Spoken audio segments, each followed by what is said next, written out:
Hello everyone, welcome back to my channel. So in this video, I'm going to cover a few topics about the Azure Functions, and which is very important with respect to the Azure certification AZ204, which is nothing but the developing solution for Microsoft Azure. Okay, as a .NET developer, and if you are focusing on Azure Cloud, this is the important certification that you need to finish, and it covers a lot of development activities. Okay, and varieties of resources and different functionalities over the cloud. All right, so let's focus on this. If you go to this learnsmartcoding.com, I have a post which talks about this certification, and this certification is as per the Microsoft. This is going to be as of April 28, which is tomorrow. I was recording this on 27th, and this is what is covered in the examinations. Okay, so you can see, each topic has different weightages, and each one has subcategories, and there are a lot of things, right? So what we are going to cover in this video is implementing Azure Functions, and then the first one, creating, configuring an Azure function, and I will show you both Visual Studio and as well as the Azure portal with different real-time meaningful Azure functions and how you can easily learn this. All right, come, let's dive in. Before we dive into the real demo, right, let's understand what is Azure Functions and why they're useful, why you need to learn it, right? So Azure Functions is a cloud computing service that is offered by the Microsoft, right? So that allows developers to build and to run a small piece of code, and they are called as functions. Okay, and these functions responds to events or any triggers. So think of a function as a small independent unit of code that are designed to perform specific tasks like processing your data, uploading an image or processing an image, running a script, or even responding to an event. So these functions are triggered by various events such as HTTP request, change in a database, or even a timer based control. Azure Functions are very useful because they provide developers with a way to quickly and to easily build and deploy an application without a developer needs to worry about and managing any infrastructure. So think of this: if you want to deploy an API, what do you have to do? You have to build an API using a .NET Core project, and then how do you deploy that? You need to have an app service, or you should have your own IIS configured so you can deploy this website, all those infrastructure, right? So you don't need this. Within 2 minutes you can complete an API, deploy to this Azure function, and that's it. It will become a RESTful API endpoint, and you can use that endpoint based on how you use it, like based on the consumption. You don't use it, you don't pay it. With the Azure Functions, developer can focus on writing the code that performs a specific task rather than worrying about all these infrastructure stuff, right?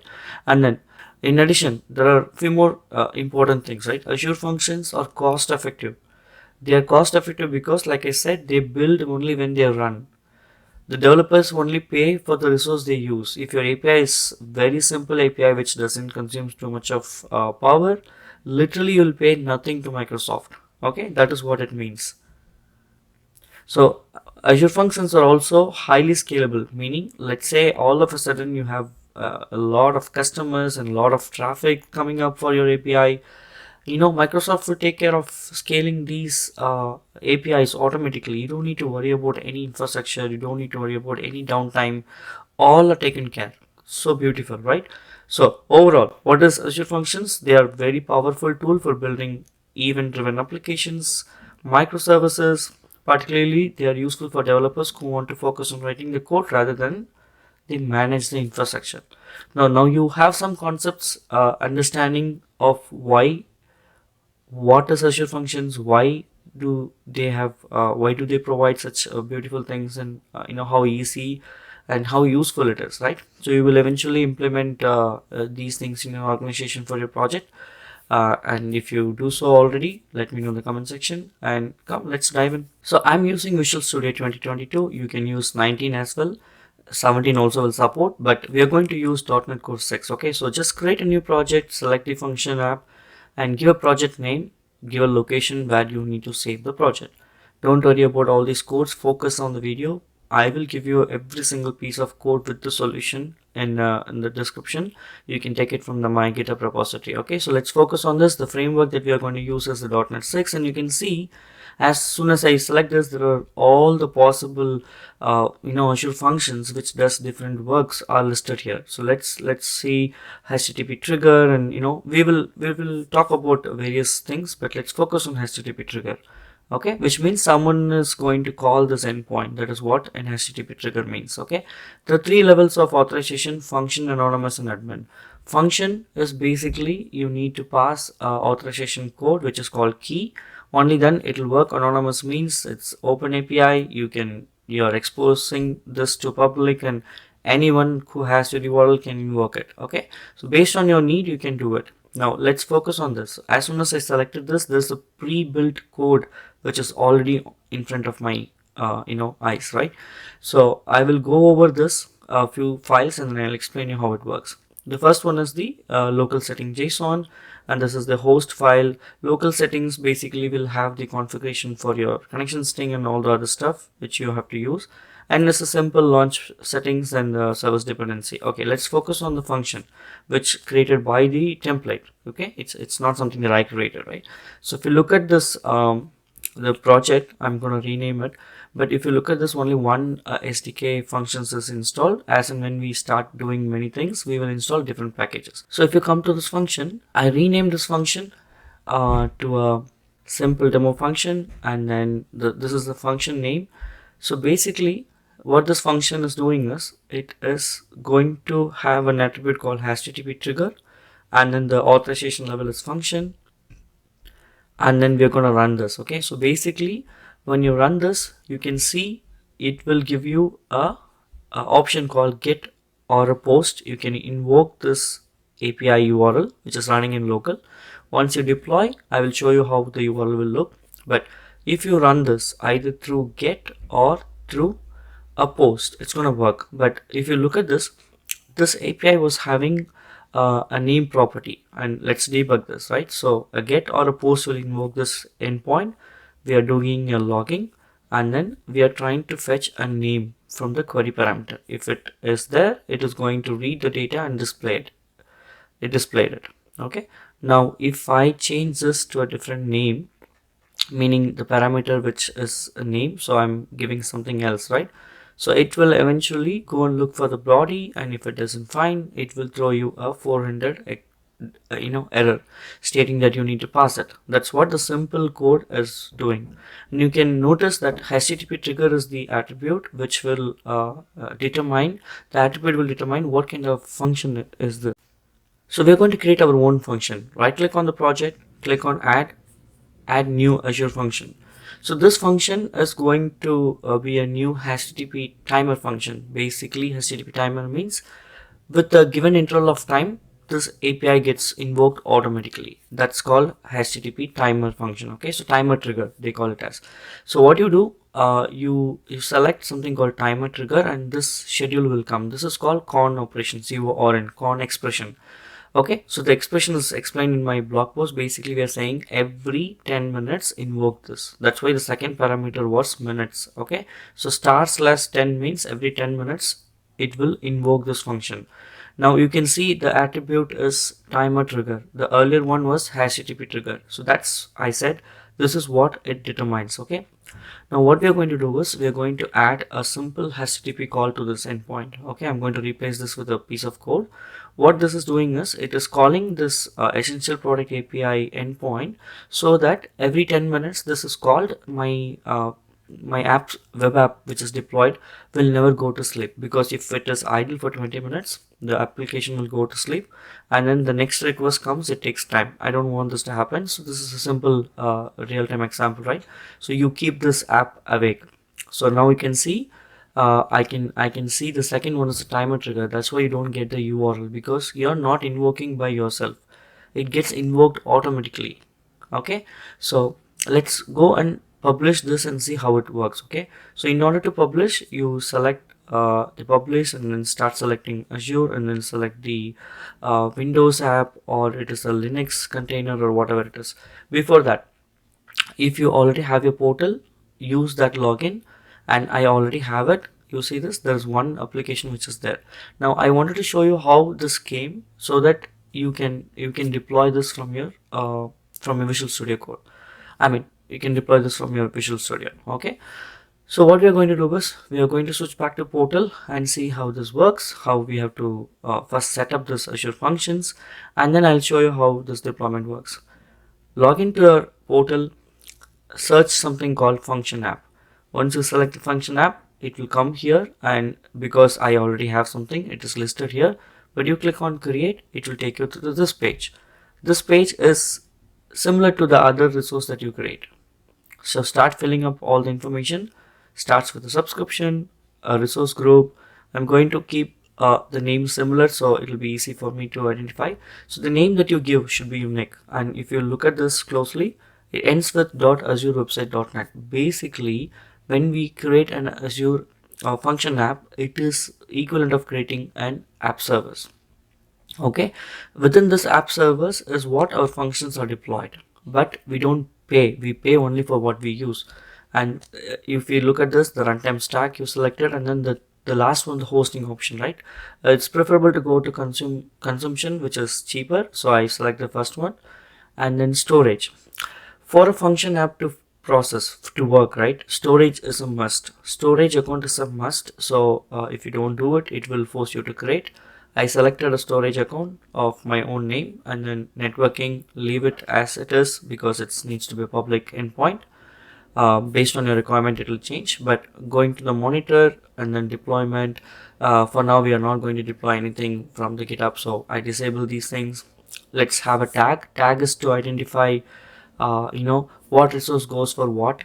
Okay, it'll be useful thing, so I'm gonna give this for the demo for Azure AZ 204. Everything looks good. Click on create. Deployment started. It takes few minutes to deployment to finish, and while we speak, all these things are coming up. Deployment is done. Click on go to resource, and if you look at this resource, this is the one ends with VS, okay, Visual Studio, just to have it. Now come and refresh. Whatever I created there will come here. It's loading, it's picking up from the portal. Let's give a minute. Okay, refreshed, and I can see the second one. Great. Now remember this, anything that you use from Visual Studio, okay, it's read only when you deploy there. Same thing, whatever you do it directly on the portal, which I will show you shortly, you cannot edit that in Visual Studio. Okay, both are independent, both are different. What you do here is here, what you do there is going to be there. Okay, there's a live editor which we will see for the portal deployment. I mean, when you do it in Azure portal directly. Anyway, now these two are the endpoints that we have. One is the HTTP trigger, one is the timer trigger. I chose all this publish options, and when I publish, the app is ready.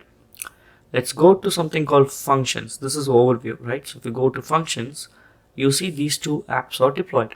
One says HTTP, the other one says timer. Great. Now if you go inside any of these, okay, you can see to your right side code, test, integration, monitor, and function keys. Basically, code test is something that you can test your endpoint, but it clearly says you cannot do any of these things. You have to do some configuration, because like I said, you are developing something in Visual Studio, and when you deploy, only the DLLs are deployed. It doesn't deploy the code assets there. It doesn't get synced with your stuff and the one which is in the portal. That's why it is always like this. Now you can see the bindings. It can tell you clearly from where this see, this is the, you can see the script file. It says az204 function demo.dll. Okay, basically whatever we deployed is the it's a DLL. Okay, so it runs from the DLL, so the code always sits in your solution, not here. Okay, now you can choose a get or a post based on the method. It automatically pops up that, and you can either pass the query parameter from here as a query parameter, and if you say, let's say name, and then I pass a name here, learn smart coding. If I do that, if I run it, you can see the response. Hello, learn smart coding. This was triggered successfully. And there is another option that you can choose the same name and pass it into the body. Use the post, use the body. There is no body in the get request, so remember it. So pass the same value here. Let's say I pass something different so we know what it is, right? So hi subscribers, let me see this one should come. When you run this, let's see what happens. It doesn't come, right? That's because the piece of code that we have will look for something from the query parameter first. Because it do exist, it doesn't check that from the body. So let's delete this, let's run this. Now it will look for the body. You see this, it changed. Hello, hi subscribers, this is a HTTP call. Great. Now you know how to test a piece of function after deployment also. You know how to test it. You can run it from local, you can also test it from the portal. Now, like I said, right, it looks for the query parameter. If it doesn't come, then it will look for the body, and then if both are not present, it's going to throw you a 400 status code. But if not, it will process the information and it will give you a 200. Okay, object results is nothing but HTTP 200 status code. Okay, great. Now, similarly, this integration monitor is basically, to show you the logs, what is happening on your code and all those things. Okay. Now, if you try to create here, it will give you this kind of an option. It basically says your app is kind of with respect to the Visual Studio Code, not the portal. That's why you don't see these two options. Okay, only these two editor option comes. It doesn't comes with the direct creation. I'm going to switch to a different app, and I'll show you how it looks. Okay, so this one is the function app which is created in portal, not from, and nothing is deployed from the code.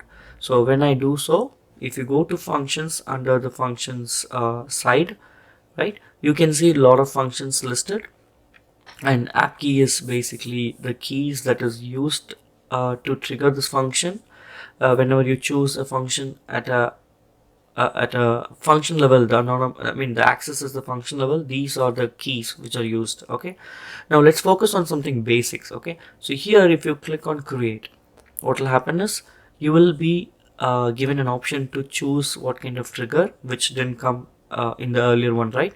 That's because you see this development environment, there is something selected as development portal. That option was not coming. That's because of you deployed that in the code. That's why. Now here I can choose HTTP trigger, and if I choose this, I just need to name the function here, and then same thing, authorization level. You can choose what is the authorization level. Okay, all right. So let's go click on create, and let's quickly do something useful here. So sometime back I was referring to this development environment, right? See, right now you see three options, but earlier you didn't see that option.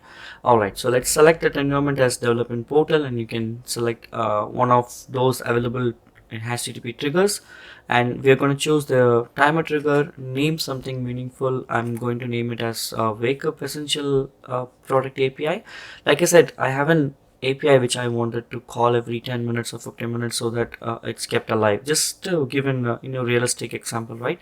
And as soon as you choose this is a schedule. Okay, I will explain you this con expression in my blog post. You can go read it. Basically it's a time, hours, milliseconds, all those combination, days, years, and all those things. So right now every 1 minute this is gonna call. Okay, so once you select this, all what I'm going to do is I'm going to simply copy paste whatever code we have it, which is already working. So I'm going to copy paste the same code, and here once you go to this timer trigger and go click on the code plus test, and you see this, and there was an editor. Okay, so once you have this editor, you can place a piece of code, and right now I placed whatever the code was there present here. Okay, so whatever code is there, I copied and pasted here. All the codes are here. So let's save this, and I'm gonna show you something initially, that what happens if you do some mistakes. Okay, so like right now there is some mistake. It's okay. I'm going to just run it and show you what kind of error that comes. Okay, so all good. So let's replace the proper function, and then let's save it and run it. Okay, so this is the timer trigger, so which we already configured, so you don't need to put it here. I removed that, and then give a meaningful name. Name also was given when you created it. The name is actually timer trigger one, so you don't need to put a function name over there. And I'm going to save and going to run it. Saved it, use the master key or any key for now. This is just for demo purpose. Click on run. It's running, and let's say there's something wrong here, right? It's gonna give you that it's accepted, but you can see the logs that something failed. You can go either to monitor, and you can see the number of invocation that happened, and then you can also check the logs. Logs will tell you what went wrong. If you have a try catch and if you wanted to display some information, it'll be useful. You can click on logs, like basically connects to the integrated application insights, and it will show you the logs as and when the trigger is running, as and when the function is running. All right, so let's go back to the code test. You know, let's run this and show you the logs over there itself. Okay, click on the code plus test, and I'm going to run this, and you can see this log will show you here, and it clearly says it failed. Okay, there is something wrong. So all what I'm going to do is I'm going to copy completely, paste it, and we basically don't need the all these things. So I'm going to remove this. Everything looks good. Save, run, and it is going to still show you some error. I really want to show you what happens if you get an error, right? How to solve it. It will basically tell you what kind of error is this. It clearly says there's no namespace allowed. When I copy pasted, I copy pasted the namespace also. So let's cut this, remove the namespace, we don't need it. It's basically a class, and then that's it, a static class. So once I do this, see, I started getting the values automatically. Alright, so if you run this again, it's gonna execute and pull up the information based on the categories, and it is just dumping on the log. Okay, so this is the overview. So what you need to understand here is you can see the logs here. Whatever is running, it will show up in this chart. It will show you how much errors, how much the count it happened, how much memory it utilized, all those things. And you can see there is something called get function URL. Get function URL will come only when it is a URL based triggers. So these are timer triggers, right? So let's say we create a function which is an HTTP trigger. For an HTTP trigger, definitely the trigger is basically you are going to call the API. That's called HTTP trigger, right? So when you choose an API which is possible to have a URL, that will give you a enable the get function URL. Okay, so let's name something. Let's name as get categories. Okay, so I'm gonna create it's a simple function. Okay, it started creating, and then I went to this code plus test. Okay, so basically this is the HTTP trigger. Okay, so if I copy paste the working code here, what will happen? It just needs a HTTP endpoint. And here what I'm trying to say is, if you look at this get function URL, it will ask you what kind of key that you need to choose, and you can select this, and basically you can put this here. And if you closely monitor, the first part of the URL is nothing but the Azure app service that we created, right? LSC, you see this, the one that I'm highlighting, that's the one that we created. So this URL will have the API slash the function name question mark, followed by you need to pass the valid key. Right now it is giving us exception because there is a fault in this piece of code. See, this is the difference between developing a function in Visual Studio, whereas you will find most of the errors upfront, and whereas you do something in the portal directly. If you know a piece of code which is easy and working code where you don't need to debug so much, you can put it in Azure portal. If not, preferably going through the Visual Studio will be helpful. Alright, so what I'm going to do is I'm going to run this again and see there is definitely an exception. It clearly shows you that HTTP client which we used in line number 15 do not have anything like that, because we forgot to put this. And this once you put this static variable, most likely this should work. And let's wait for the result.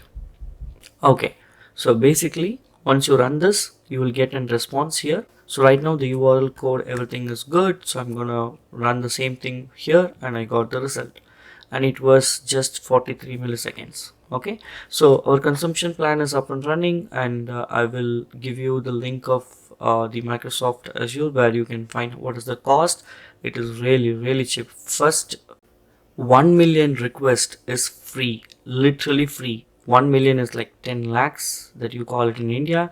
So these many calls are free, which means, think of this, when you learn, you start developing, you start using it, you will be never charged unless you do a very intense work on your API call, okay, which will consume a lot of memory and all those stuff. But in simple words, literally it's going to be free for developers like us. Okay, all right. So you can also see the function keys, you can generate the function keys, you can rotate the function keys. All these keys comes from this section. So as and when you go through inside each of the function, you will explore all these information to your left side. Thanks for watching. If you like my video, don't forget to subscribe my channel, like it, share it, comment it, and never forget to click on the bell icon.